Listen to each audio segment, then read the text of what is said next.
Explain what you mean here by a political earthquake, and who should be in trouble? Well, when you say it won't be pretty, it'll be gorgeous as far as I'm concerned, and the Republican Party and conservatives. But I think we're looking at an order of magnitude change in Congress as this year. I think that we're going to win control of both houses. I think the gains in the House will be in the neighborhood of 60 to 80 seats.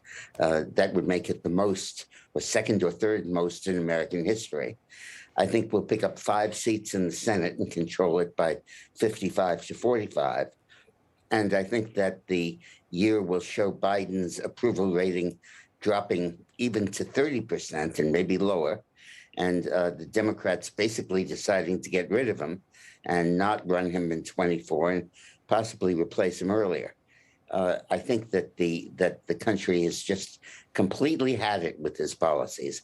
And I think the problem is that that his policies will get worse because the inflation he's seeded here, the incredible growth of the money supply, way beyond what it should be, I think is going to bring in horrible inflation, which will be terrible, but it'll ultimately have a very good effect. And I also think, by the way, that Trump is going to run, and I think he's going to win in 24. All right. Well, I'm sure a lot of people are glad to hear that. Before we let you go, real quick, you've advised 2 presidents now. I know you don't like to give free advice to President Biden, but if you could tell him one thing to fix for the country's sake, what would it be in 30 seconds here? I don't need 30 seconds. Resign. Get the hell out of there. Not that Kamala Harris is any better. They should both resign. They are a combination of senility and incompetence, and that's not what America needs right now.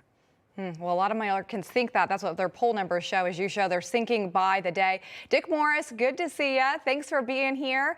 And be sure to tune in tomorrow for Dick Morris Democracy. It airs every Saturday at 7:30 p.m. right here on Newsmax TV.